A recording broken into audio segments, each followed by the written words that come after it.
when I started working with sound healing, I had a woman that did an energy healing on me before I did a session with her, and we had dropped into a little bit of medicine, and in that sound healing, it activated these languages. And people, I steer away from using the word light language simply because it feels like the way that I'm trying not to say things that are judgmental. It's like a new age bucket. Thank you. It's like this new age term that people really use as this way to like inflate their, Sure. and maybe it's totally real and it's happening, but people use it like my Instagram post with my light language, and I'm just like, oh my God, it just feels like a funny thing for me, but ultimately it's frequency. And if you look at, light is frequency, and it's an elevated frequency. So yes, light language is something that makes sense. But it's something that comes through for me intuitively in the moment. And when I started to really, work with these languages, because they're constantly evolving, it also depends on the particular person who I'm facilitating for, because sometimes when they come through, it's something that's never come out of my mouth before. Like Emily Fletcher, for instance, who I know you did a podcast with, when I did a sound healing for her, I mean, I didn't know, it was like so much energy coming through, and this language was like so fast. I almost felt like I didn't have the capacity to keep up with it. But her experience of it was like she heard her mother tongue for the first time in her life. It was almost like a deaf baby that was able to hear for the first time, was her, with how she expressed, how she experienced that. And so it's diverse. Like after working with it for, years now, it's been, I was able to really tune into, what is this? Why is this happening? Kind of thing. And there's one aspect of it that's like, if you think of the word it's the source of creation vibrationally, and it's not really about having like a translation, even though that is technically a translation. It's just frequency. And so when working with the body, I'm tuning into the frequencies that would bring your cells back into their prime resonance. And prime resonance, there's a book for those of you really interested in sound healing and just the science that's behind it. There's a really, really powerful book by Dr. Kulreet Chaudhary called Sound Medicine.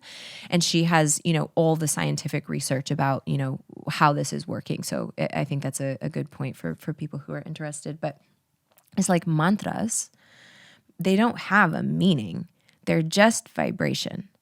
And the frequencies that come through in, the languages are frequency. And the point that I was getting to, the prime resonance, as Dr. Kulreet Chaudhary talks about it, is, if you are playing a piano, like all of the keys have a prime resonance when the piano is in tune. And when you have, disease in the body, is when some of those keys are out of tune. And when one is out of tune, it's almost like everything around it wants to resonate. So it starts to spread, and it just creates a lot of dissonance in the field and sort of like distortion energy. And so the frequencies that come through, it's just a translation of what will bring things back into a more resonant vibration. The language is how the second aspect of it is, I did a period of time where I would drop into medicine space and just sort of, be with myself and be listening to music. And it started to happen where, like my hands, when I do energy work, do a lot of like mudras and things intuitively. Like it almost kind of feels like the hand that's in the Addams Family. It's just like doing its thing. Like my hand will literally just start like kind of going off. But what I could feel when that would happen was it almost felt like in Avatar, Zahelu, where they connect with the animal. Yeah.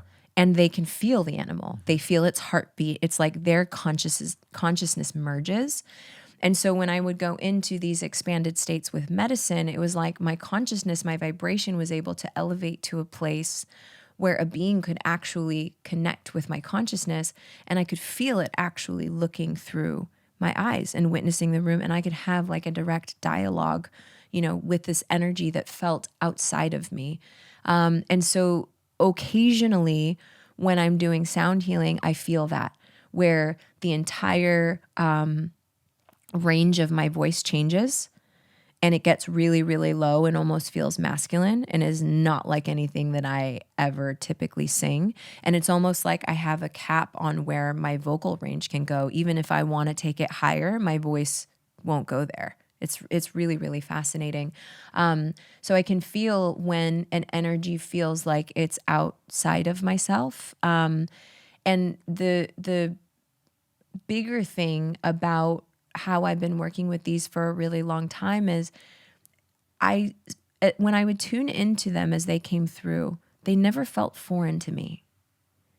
They felt like I knew them because it's so fluent and it happens just so seamlessly. And what I realized was,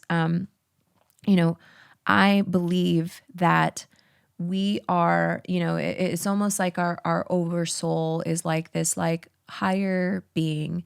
And from it, there are all these extensions of our soul expressing in different embodiments, maybe in different planets and different dimensions, in different worlds. And I actually think for some reason through the technology of the particular modality that I work with, is like I'm able to access those other aspects of myself that have a particular level of mastery, whether that be a sound alchemist. I don't know how things work in other worlds, but it feels like I'm connecting with different dimensions of myself. And occasionally even different dimensions of expression. Because as you notice, when I go into it, I close my eyes most of the time. It's like I go into a trance, and it's not really like I can open my eyes and I'm here, and I have to have enough awareness to be, playing with the bowls. But it like really feels like I'm almost out of body, and there's no thinking or time in between notes, or, it really is just like being in a complete flow state with the divine. But they show up for me in all those kinds of ways. And, I would say that I think it's really important to note this, because if you are, trying to channel, using discretion about that, because, my husband's father, for instance, was trying to, channel beings and, started to hear the wrong kinds of voices, and ultimately is in, a place where he's not really here. And so before I even started doing sound healing, I read this book called Opening to Channel. It like found me in this really synchronistic way. And I just felt this nudge like, oh, I think I'm supposed to channel for some reason. And it guides you through very safe practices of how to do it. Because if you're hearing any kind of inflationary things about like you're Jesus and you're the Messiah and things that are like ego based, it's not the right kind of energy that you want to be connected with. So just using discretion and discernment, if this is something that you're interested in, that like having the care to, be mindful about the intentions or protection or clearing the space and those kinds of things, I think are really important. But ultimately, the way that I work with sound, I mean, it's like creating a holographic sphere that only, light, love, and the highest good can, be in the space. So it feels like a very, very safe space. But yeah, those are kind of the different ways. And it may sound very woo, and that's totally fine. But this is how, like the dimensions of my voice continue to change and expand. The range of my voice continues to change and expand. And it's a constantly evolving thing, because I think as I evolve, I think my vibration is just being able to tune into higher frequency radio stations where more new information can come through.